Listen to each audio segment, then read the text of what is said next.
시청자 여러분 안녕하십니까? BOA 모닝뉴스입니다. 첫 소식입니다. 미 의회가 다음 달 한 달 동안의 여름 휴회에 앞서 처리할 한반도 관련 안건이 주목됩니다. 현재 총 16건의 법안과 결의안이 계류 중인데 대북 제재 강화 법안 처리에 속도를 낼 전망입니다. 이조은 기자입니다. 현재 상하원에 계류 중인 한반도 관련 안건은 법안과 결의안 각각 8건씩 모두 16건입니다. 대북 제재 강화 법안이 3건으로 가장 많고 대북 정책 감독 법안은 상하원에 각각 상정돼 있습니다. 올 들어 유일하게 채택된 상원의 미한일 유대 지지 결의안과 동반 발의된 하원 결의안도 현재 외교위에 계류 중이어서 연내 처리가 주목됩니다. 의회가 다음 달 5일부터 시작되는 한 달간의 여름 휴회에 앞서 처리에 속도를 낼 안건은 북한의 금융만 봉쇄에 초점을 둔 제재 강화 법안입니다. 북한과 거래하는 모든 개인과 기업의 세컨더리 보이콧, 즉 3자 제재 부과를 의무화하는 내용이 핵심인데 중국 등 해외 금융기관을 겨냥했습니다.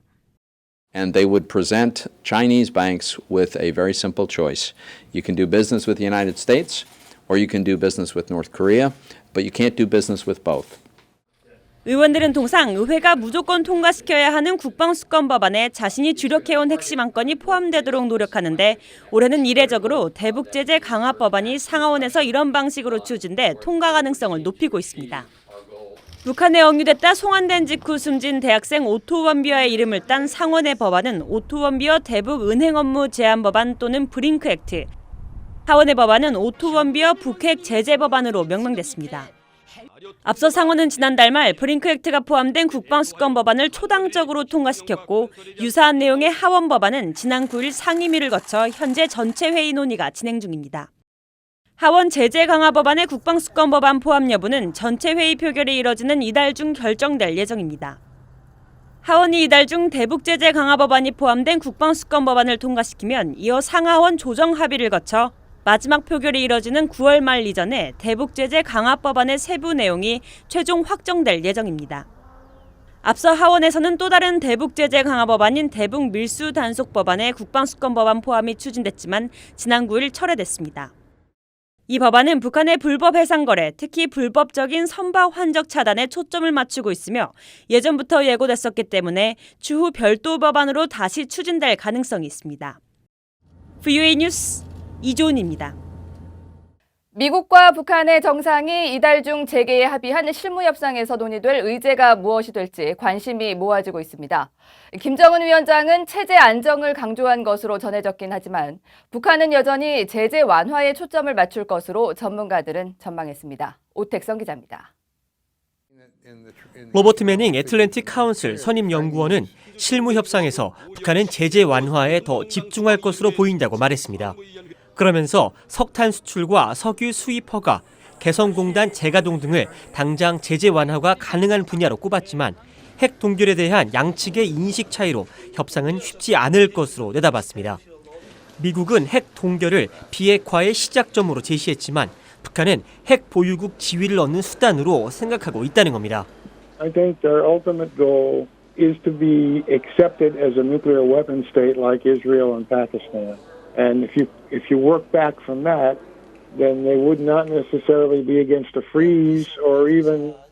데이비드 맥스웰 민주주의 수호재단 선임연구원도 북한의 우선순위를 제재 완화로 꼽았는데 그 이유로 체제 안전 보장에 관한 양측의 간극이 더 크다는 점을 지적했습니다. 북한이 생각하는 체제 보장은 미국의 적대적 정책의 폐기인데 이는 미국 측 생각과는 달라 합의할 수 없다는 겁니다.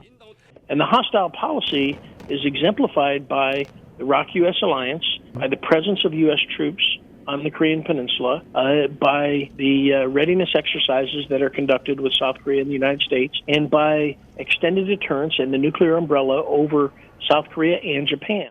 육자회담 수석 대표를 지낸 크리스토퍼 힐 전 국무부 동아시아 태평양 담당 차관보는 실무협상에서 북한이 핵 동결 조건을 놓고 제재 완화를 요구할 것으로 전망했습니다. 그러나 비영구적인 핵 동결을 제재 완화와 바꾸는 것은 적절하지 않다고 지적했습니다. 제재 완화는 영구적인 조치에 대한 대응이어야 하는데 핵 동결은 영구적인 조치가 아니라는 겁니다. 그런가 하면 조셉 디트라니 전 육자회담 차석 대표는 북한이 핵무기와 관련 시설에 대한 폐기를 시작하기 전에 체제 안전 보장을 요구할 것으로 전망했습니다. 그러면서 제재 완화가 됐든 체제 안전 보장이 됐든 실무 협상에서 행동 대 행동으로 무엇을 요구하는 것 자체가 협상의 시작이라고 강조했습니다. VOA 뉴스 오택성입니다. 미 국무부는 트럼프 행정부가 북한의 핵 동결과 일부 제재 유예를 맞바꾸는 방안을 고려하고 있다는 한국 언론 보도에 대해 사실이 아니라고 밝혔습니다. 최근 격화되고 있는 한일 갈등에 대해서는 미한일 3자 관계 강화 방안을 추구하고 있다고 강조했습니다. 함지아 기자입니다. 국무부 대변인은 정례 브리핑을 통해 미국 정부가 북한의 핵 프로그램 동결을 조건으로 북한의 석탄과 섬유 수출 제재를 일부 유예하는 방안을 검토 중이라는 한국 언론의 보도 내용을 정면으로 부인했습니다. 스티븐 비건 대북정책특별대표는 해당 보도가 완전한 거짓이라고 말했다고 밝혔습니다. I will say that I did actually speak to Steve Biegun about that, and he categorically denied that. He said that report is completely false. So there's no truth to that. 앞서 일부 한국 언론들은 백악관 내 북한 논의에 정통한 소식통을 인용했다면서 트럼프 행정부가 북한이 영변 핵시설의 전면 폐기와 핵 프로그램에 대한 완전한 동결에 동의할 경우 12에서 18개월 동안 석탄과 섬유 수출 제재를 유예하는 방안을 검토하고 있다고 전했습니다. 특히 이 방안의 효과 여부에 따라 다른 시설에 확대 적용하는 것도 가능한 선택지로 고려 중이며 북한이 속임수를 쓰면 스냅백, 즉 제재가 복원된다고 말했다고 보도했습니다. 여기에는 사실상의 종전선언과 연락사무소 설치도 검토 대상에 포함된 것으로 전해졌습니다. 한편 오테이거스 대변인은 최근 갈등이 격화되고 있는 한일 관계에 대해서도 언급했습니다. But I would say that Japan and South Korea are, of course, not only friends, they're allies, and the United States, and of course here at the State Department, we're going to do everything we can to pursue ways to strengthen our relationships between and amongst all three countries, both publicly and behind the scenes. 오테이거스 대변인은 또 한국, 일본과의 관계가 중요하다고 거듭 강조하면서 미한일 세 나라는 인도태평양 지역과 전 세계에서 공통된 영내 도전들에 직면하고 있다고 말했습니다. 그러면서 미국은 공개적으로 또 비공개적으로 일본과 한국 모두와 이런 노력을 계속할 것이라고 강조했습니다. VOA 뉴스 함지아입니다. 현재 한반도에서 운용 중인 미사일 방어 체계는 북한의 위협에 대응하기에 충분치 않으며 북한의 방사포 위협을 차단하기 위해서는 개발 중인 지향성 에너지 무기 체계 도입이 필요하다는 주장이 제기됐습니다. 헨리 오버링 전 국방부 미사일 방어국장은 11일 VOA에 최근 북한이 발사한 단거리 미사일은 비행 궤도 수정이 가능했다는 점에서 방어 전략 변화가 필요하다며 이같이 말했습니다. 특히 북한은 14,000여 문의 방사포와 로켓포를 한국 수도권에 겨냥하고 있다며 미한 연합군이 이를 요격할 수 있는 지향성 에너지 무기를 도입해 기존 지상 요격 체계와 통합할 때만이 지정학적 셈법의 변화를 꾀할 수 있다고 지적했습니다. 지향성 에너지 무기는 전자기파 또는 입자광선을 한 곳에 집중시키는 방식으로 고출력을 생성해 날아가는 탄도미사일 등에 대한 요격 목적으로 미국이 개발 중인 미래 무기 체계입니다. 11일 현재 유엔 안보리에 보고된 안보리 결의 2397호 파랑의 중간 이행 보고서 제출 국가는 모두 35개 국가에 불과한 것으로 나타나 유엔 회원국들의 대북 제재 이행 보고서 제출이 늦어지고 있는 것으로 파악됐습니다. 2397호 파랑은 올해 말까지 해외 파견 북한 노동자들을 본국으로 송환시키도록 한 조항으로 특히 지난 3월 22일 중간 보고서를 내도록 하고 있습니다.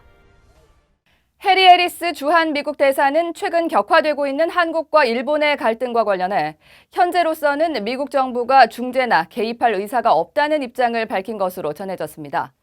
해리스 대사는 12일 윤상현 한국 국회 외교통일위원장과 비공개 면담한 자리에서 한국과 일본은 모두 성숙한 국가인 만큼 각자 정부면 정부, 의회면 의회, 비즈니스면 비즈니스 차원에서 해결책을 모색해 나가야 한다고 말했다고 한국 언론들이 보도했습니다.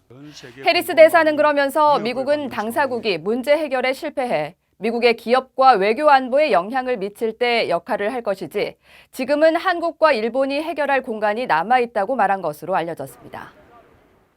호주 정부가 최근 자국민 유학생 알렉 시글리 씨의 북한 억류 사태를 겪은 뒤 장기 억류 위험이 있다며 북한 여행을 재고하라고 거듭 촉구했습니다.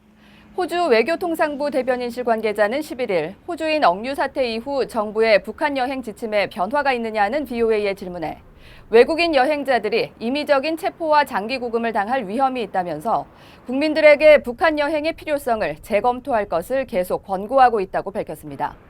호주 정부가 분류한 여행 권고 단계 가운데 여행 필요 재고는 여행 금지에 이어 두 번째로 높은 경고입니다. 이상으로 VOA 모닝뉴스를 마칩니다. 시청해주신 여러분 고맙습니다.